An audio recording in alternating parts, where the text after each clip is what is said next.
Hello, this is Moses O, and I'm a LitPick student book reviewer. Today I'm going to tell you about a book called Memoirs of a Playwright. Transkei, South Africa is a rough place to live. Elena gave birth to Doris when she was just 13.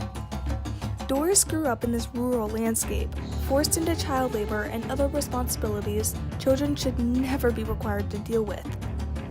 Eventually, she broke free of this society after her mother's tragic passing, and Doris moved out on her own to find a better life for herself.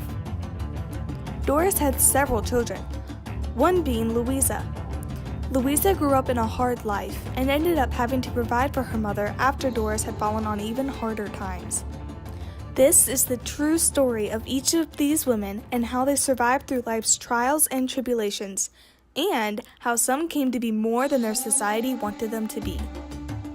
Each story in this memoir was heart-wrenching in its own original way. This reviewer felt sorrow, embarrassment, joy, and admiration for these women. The writing style of the story was so excellent that with few words, this reviewer could clearly see the happenings in their head.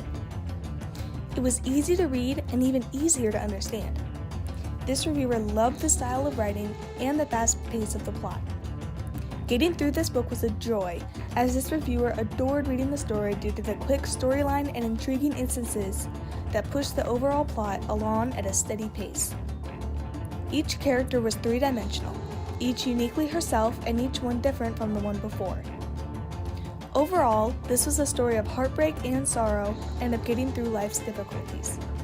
This was also a book of how life's circumstances don't always define a person and how people can rise above how society treats them. This reviewer loved the overall message of the memoir.